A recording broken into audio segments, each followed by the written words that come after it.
जब हम विहार में आते हैं तो हमारा सबसे पहला कर्तव्य बनता है कि हम त्रिशरण पंचशील ग्रहण करें और वंदना करें। हम सभी बौद्धजन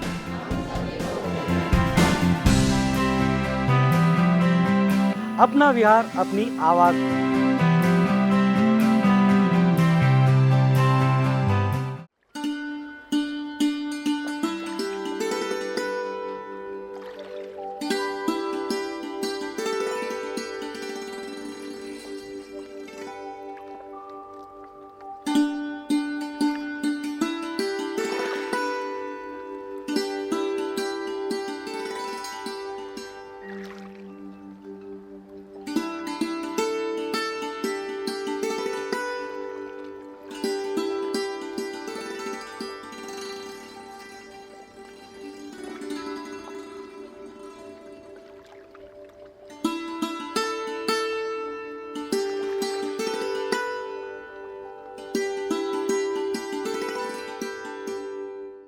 नमो बुद्धाय। जय भीम दर्शकों, मैं विक्रम एक बार फिर से आपका स्वागत करता हूं आप ही के मनपसंद कार्यक्रम जिसका नाम है अपना विहार अपनी आवाज। आज फिर से हम राजनांदगांव छत्तीसगढ़ में हैं और जो विहार हम आपको दिखाने जा रहे हैं ये राजनांदगांव का इस कड़ी का अंतिम विहार है। 3 दिन से आप राजनांदगांव के विहार देख रहे हैं और आज फिर से राजनांदगांव का विहार हम आपको दिखा रहे हैं। इस विहार का नाम है प्रबुद्ध बुद्ध विहार। ये आता है रमाई डॉक्टर बाबा साहब आम्बेडकर परिसर में, जो कि स्टेशन पारा शिक्षक कॉलोनी राजनांदगांव में है। और क्या क्या खास है इस विहार का, खासियतें क्या है, इस विहार में किस तरह से धम्म का प्रचार प्रसार हो रहा है, सब कुछ शुरू करेंगे जानने के लिए आज का अपना विहार अपनी आवाज़ का ये प्यारा सा सफ़र।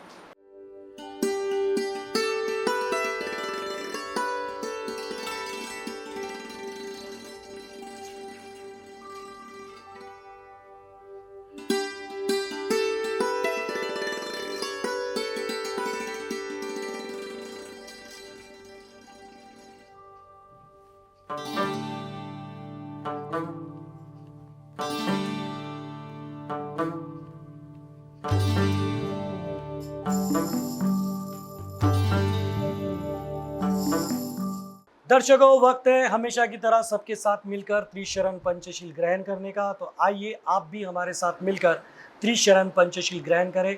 शुरू करते हैं।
मेरा नाम दीपक लाल खापर्डे है।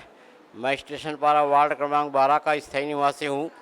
प्रबुद्ध सूर्योदय मंडल जो एक सामाजिक संस्था है, वहाँ का मैं सक्रिय कार्यकर्ता और भूतपूर्व पदाधिकारी भी रह चुका हूँ। ये जो शिक्षा नगर में भवन बना है, ये 2009 में यहाँ पहले वृक्षारोपण किया गया था। उसके बाद 2011-12 में भी फिर वृक्षारोपण करने के पश्चात इसकी बाउंड्री वॉल पहले निर्माण किया गया और उसके बाद इस भवन का निर्माण किया गया। इसके पूर्व हमारे वार्ड में जो भवन है, वार्ड के अंदर है, वो बहुत पुराना अब बुज़ुर्गों ने के सहयोग से बना हुआ है। हमारे पास ये बहुत बड़ा भवन है। यहाँ पे सामाजिक कार्यक्रम के अलावा लोगों की शादी ब्याह वगैरह आदि का भी कार्यक्रम और अन्य रचनात्मक कार्यक्रम किया जाता है।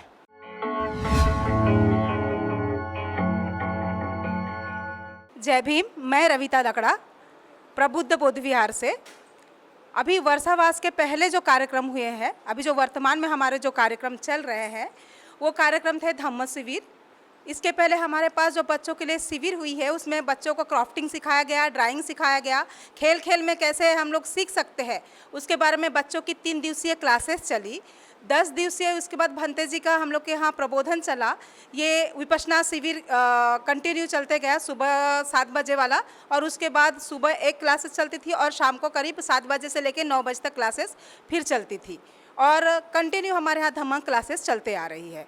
और बीच बीच में हम सभी महिलाएं मिलके छोटे मोटे कार्यक्रम करते जा रहे हैं, जिसमें अंधविश्वास से लेके सारे जो महामानवों के कार्यक्रम है, महामानवों ने जो जो कार्य किया, उन कार्यों को हम बताते हैं की कोशिश करते हैं, और इस माध्यम से सारी जानकारी हम अपने बौद्ध विहार से प्रसारित करते हैं।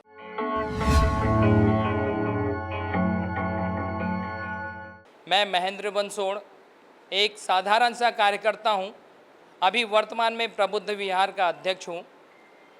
साथियों, हमारे प्रबुद्ध विहार का मेन उद्देश्य प्रबुद्ध विहार को आस्था का केंद्र नहीं बनाना है, क्योंकि आस्था मूर्खता सिखाती है।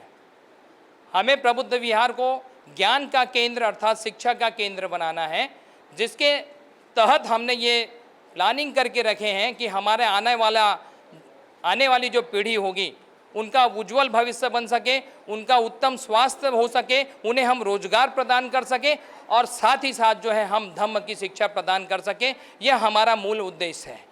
हमारा यह उद्देश्य है कि इस भवन में हम एक धार्मिक शिक्षा केंद्र बनाएं, और वर्तमान में हमारे पास कुछ उपकरण आ चुके हैं, जिसमें हम प्राइमरी से पहले के जो बच्चे होते हैं नर्सरी के लिए, उन्हें हम बौद्ध धम्म की शिक्षा प्रदान कर सकें।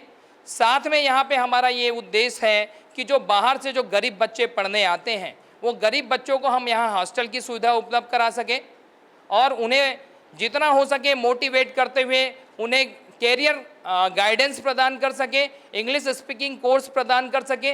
जो बच्चे स्वास्थ्य के क्षेत्र में MBBS बनना चाहते, जो पढ़ नहीं पाते हैं, ऐसे बच्चों के लिए हम वार्ड के कुछ लोगों से सहयोग लेकर के प्रोजेक्टर के माध्यम से जो कोचिंग आपको कोटा में मिलती है, वो कोचिंग हम यहाँ उपलब्ध कराना चाहते हैं, ताकि गरीब बच्चा MBBS बन सके। वही जो PSC की कोचिंग है, सब इंस्पेक्टर की कोचिंग है और तरह तरह के जो एग्ज़ाम्स है, वो सारी कोचिंग्स हम यहाँ अवेलेबल कराना चाहते हैं। यही हमारा मेन उद्देश्य है।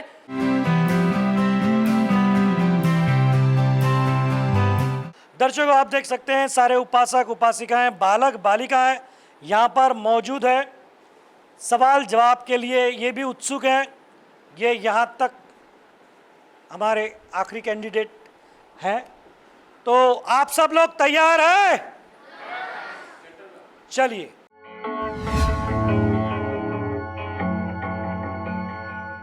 मेरा पहला सवाल ये है, मूसावादा वेरमणि सिक्खापदं समादियामि, इसका मतलब किसको पता है? हाथ ऊपर। आ जाओ बच्चा, सबसे पहले हाथ उसने ऊपर किया है। जय भीम। जय भीम। अपना परिचय दो बेटा। मेरा नाम आकांक्षा नागदेवे है। जी बताओ क्या जवाब है? झूठ और गलत कामों से दूर रहना मूसावादा वेरमणि का मतलब है। यानी झूठ नहीं बोलना। हाँ, झूठ ना बोलना और जो हम गलत छल कपट ये करते हैं, इन सभी से दूर रहना। मैं भी झूठ नहीं बोलूँगा।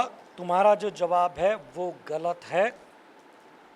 नहीं है, बिल्कुल नहीं है, सही है, जोरदार तालियां बजा। देखिए, ये विहारों के ही संस्कार होते हैं जहाँ पर आपने इतने एपिसोड देखे हैं कि जहाँ पर बड़े बड़ों को, पढ़े लिखों को भी पंचशील का मतलब बताते नहीं आता है, वहाँ पर ये बच्चे मतलब बता रहे हैं। इसका मतलब क्या होता है? मतलब यही होता है कि यहाँ पर इतनी अच्छी तरीके से बच्चों को न सिर्फ संस्कार दिए जा रहे हैं, धम्म का प्रचार प्रसार भी कितनी मजबूती के साथ किया जा रहा है। एक बार इनके लिए जोरदार तालियां। चलिए बढ़ते हैं आगे की ओर। बाबा साहब का विवाह कौन से वर्ष में हुआ था? यहाँ पे सब शांति शांति है। चलिए मैं जवाब दे देता हूँ, 1906 में। ठीक है, आप तालियां बजा सकते हैं। आसान सवाल करता हूं, एक नेता की जान बचाने की भीख बाबा साहब से किसने मांगी थी और वो नेता कौन था? आ जाए, सबसे पहले हाथ ऊपर किया है। जय भीम। जय भीम। आपका परिचय दें। मैं सविता घोड़ेसवार, स्टेशन पारा से। जी बोलिए। वो गांधी जी थे। गांधी जी ने अंबेडकर से मांगी थी। कुछ गड़बड़ हो रही है। किसने किसके लिए भीख मांगी थी? जान की। आप उसके करीबी है, आसपास है, सिर्फ कुछ तो भी गड़बड़ हो जा रही है वहाँ पे। आ जाइए। जय भीम। जय भीम। आपका परिचय दें। मैं रविता लकड़ा। जी बताएं जवाब। बाबा साहब के पास कस्तूरबा गांधी आई थी गांधी जी की जीवन की भीख मांगने की। जोरदार तालियां, बिल्कुल सही जवाब है। आपने गांधी जी बोला बराबर है, लेकिन उनकी जान की भीख मांगने उनकी पत्नी आई थी, तब उनकी जान बाबा साहब ने वो करार करके, पुणे करार करके बख्शी थी।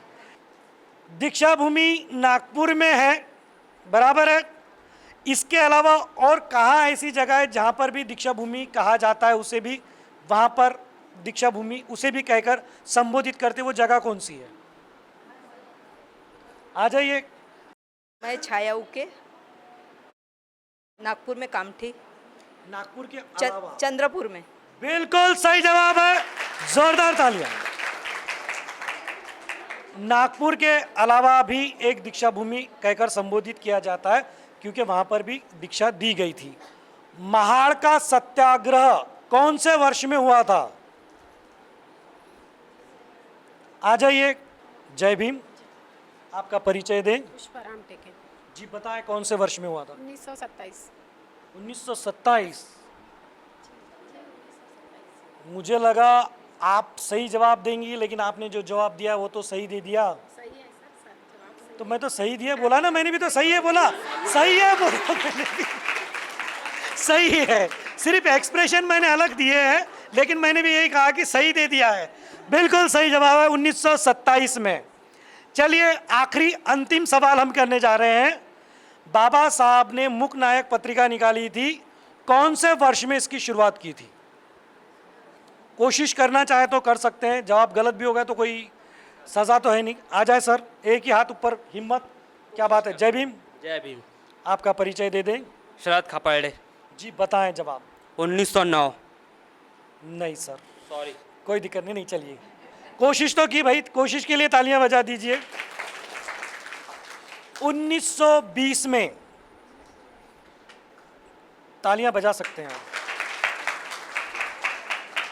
3 वर्ष पूर्व ही 100 साल कंप्लीट हो चुके हैं उस पत्रिका को। वक्त है आगे बढ़ने का, बढ़ते हैं आगे। दर्शकों, शुरू करने जा रहे हैं वही गेम जिस गेम का हर रात आप करते हैं बेसब्री से, जिस गेम से आप सभी को है ढेर सारा, जो गेम सबको लगता है अपना, जिस गेम का हर रात आप देखते हैं और उस गेम का नाम है भीम का दीवाना। ये आखिरी खिलाड़ी इस गेम के लिए उपासिकाएं हैं, उपासक कोई तैयारी नहीं हुए हैं। चलिए खैर, अब ये गेम कैसे मैं आपको बता दूं। दर्शकों जो पहली बार देख रहे हैं, बड़ा आसान गेम है। इन सबको मेरी तरफ देखकर जय भीम जय भीम जय भीम जय भीम जय भीम जय भीम जय भीम जय भीम कहना है। इस बीच इनसे मैं हाथ, पैर, नाक, कान, सर, इनमें से कोई भी एक बॉडी पार्ट को छूने के लिए कहूँगा, उन्हें वो कर दिखा देना है। जो मेरे कहते से ही कर देगा वो विनर बन जाएगा। बिल्कुल सादा सिंपल है। एक ट्रायल हम ले लेते हैं और फिर देखते हैं क्या होता है। Okay, ready?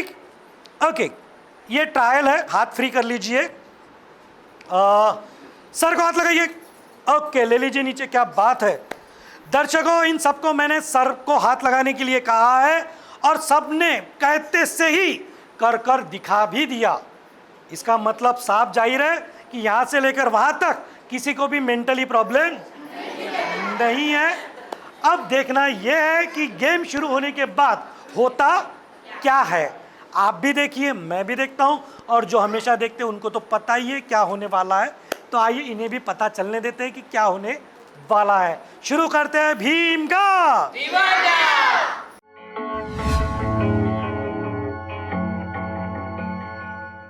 अब आप सबको मेरी आवाज़ क्लियर आ रही है? मैं आप सबके बारे में सबके सामने 10 बार पूछ रहा हूँ। हाँ, क्लियर आ रही है? ओके, अब आप सबको मेरी तरफ देखकर जय भीम जय भीम जय भीम जय भीम जय भीम जय भीम जय भीम बोलना है और मैं जो बोलूँ आपको करके दिखाना है। मैडम ध्यान दीजिए, आपका समय शुरू होता है अब। पकड़िए हाथ, हाथ बोलो और कान पकड़े।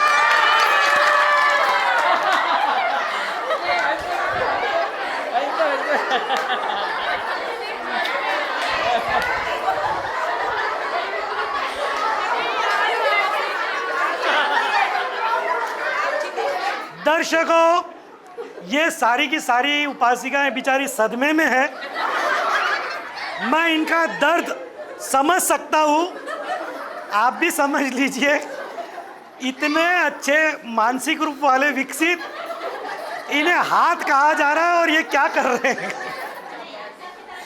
तो दर्शकों, ये वही हुआ है जो आज तक होता आया है और आगे भी होता रहेगा, क्योंकि जब जब हम जय भीम वाले जय भीम कहेंगे और कहते हैं, जय भीम यहाँ से निकलता है, और जब जय भीम दिल की गहराइयों से निकलता है तो ना कुछ दिखाई देता है ना कुछ सुनाई देता है। मैं कहता क्या हूँ और ये लोग करते क्या है। तो आज भी कोई विनर नहीं है और मैं हमेशा की तरह यही कहूँगा कि मैं हूँ भीम का दीवाना और ये सारे बन गए भीम के दीवाने। बढ़ते हैं आगे।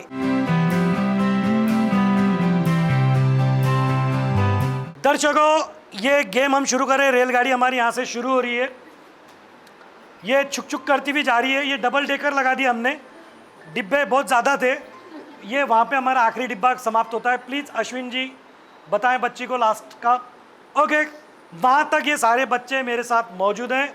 ये वही गेम खेलने के लिए मौजूद है जो गेम खासकर बच्चों की एकाग्रता शक्ति बढ़ाने के लिए हमने शुरू किया है। अब ये गेम कैसे, बड़ा आसान है दर्शकों, बस यूँ खड़े रहना है। आप हाथ बांधे खड़े रहिए। क्या पूछा आपने? गेम का नाम क्या है? अरे यार, मैं फिर गेम का नाम भूल गया हूँ। अरे गेम का नाम क्या है? नागपुर कानपुर, नागपुर कानपुर, नागपुर कानपुर। बस बस बस बस बस बस, मेरी याददाश्त आ गई है दर्शकों। गेम का नाम है नागपुर कानपुर। अब ये गेम कैसे, मैं आपको बता दूं, बड़ा आसान है। ये ऐसे करना है, फिर नीचे करना है, फिर ऐसे करना है, फिर नीचे करना है, और यही चीज इंस्टेंटली करनी है। अब ये कैसे करते हैं ये मैं आपको दिखा देता हूँ। ऐसे कीजिए, हाँ, फिर नीचे कीजिए, फिर ऐसे कीजिए, फिर नीचे कीजिए। अब ये चीज़ फास्ट में कीजिए। शुरू यहाँ से स्टार्ट कीजिए, बड़ों से, फास्ट फास्ट। ये देखो, ये देखो, ये देखो, ये देखो, जल्दी करो, फास्ट।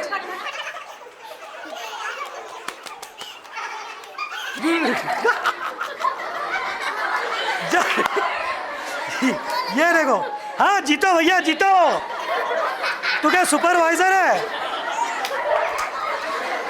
ये कानपुर नागपुर गिर गए, इसके दिमाग पूरा खराब हो गया है। करो जल्दी फास्ट। इनको इन्हीं के हाल पर छोड़ते हैं। हम लोग आगे बढ़ते हैं। आइए वक्त आगे बढ़ने का, बढ़ते हैं आगे।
दर्शकों, वक्त हो गया है वही शपथ लेने का जो हर विहार में हम लेते आए हैं। आज भी वही शपथ हम दोहरा रहे हैं। शपथ लेने के लिए सभी अपना हाथ इस तरह आगे करें और जो मैं कहता हूं मेरे पीछे दोहराएं।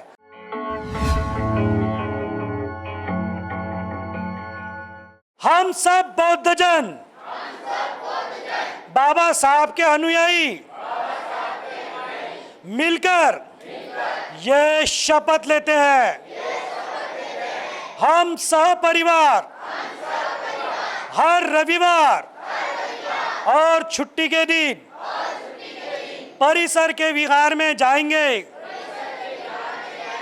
वहां वंदना करेंगे, यथाशक्ति धम्मदान करेंगे, साथ ही एक दूसरे के सुख और दुख में मिलकर शामिल होंगे। आवाज इंडिया टीवी के माध्यम से हम सब मिलकर ये शपथ लेते हैं। नमो बुद्धाय, जय भीम। हाथ नीचे करें। दर्शकों, उम्मीद करता हूं कि आपने भी हमारे साथ मिलकर ये शपथ जरूर ली होगी। वक्त है आगे बढ़ने का। आइए बढ़ते हैं आगे।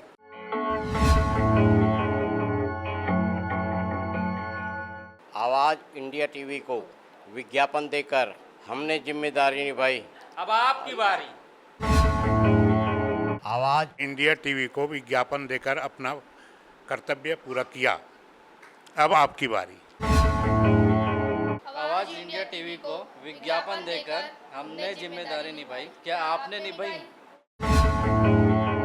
आवाज इंडिया टीवी को विज्ञापन देकर हमने जिम्मेदारी निभाई, क्या आपने निभाई? आवाज इंडिया टीवी को विज्ञापन देकर हमने जिम्मेदारी निभाई, अब आप भी निभाइए। आवाज इंडिया टीवी को विज्ञापन देकर हमने जिम्मेदारी निभाई, आप कब निभा रहे हो? आवाज इंडिया टीवी को विज्ञापन देकर हमने जिम्मेदारी निभाई, अब आपकी बारी। आपको शुभकामनाएं देते हुए अपना विज्ञापन मैं आवाज इंडिया टीवी को प्रदान करना चाहता हूं। आवाज इंडिया टीवी को हायर देकर हमने जिम्मेदारी निभाई, अब आप भी निभाइए। आवाज इंडिया टीवी को विज्ञापन देकर मैंने जिम्मेदारी निभाई, आप कब निभा रहे हो? आवाज इंडिया टीवी को विज्ञापन देकर हमने जिम्मेदारी निभाई, अब आपकी बारी। आवाज इंडिया टीवी को विज्ञापन देकर हमने जिम्मेदारी निभाई, क्या आपने निभाई? आवाज इंडिया टीवी को विज्ञापन देकर हमने जिम्मेदारी निभाई, अब आपकी बारी। आवाज इंडिया टीवी को विज्ञापन देकर हमने जिम्मेदारी निभाई, अब आपकी बारी।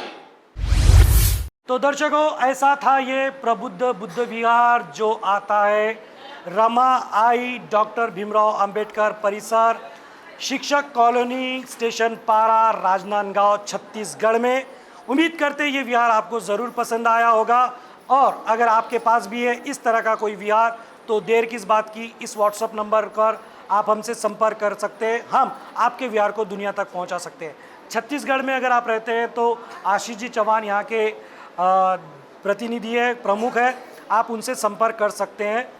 आज के लिए मुझे विक्रम को, कैमरा पर्सन अश्विन जी के साथ दीजिए इजाज़त। फिर मिलेंगे नए विहार में, तब तक आप बने रहे आवाज़ इंडिया टीवी के साथ और देखते रहे आपका मनपसंद कार्यक्रम अपना विहार अपनी आवाज़।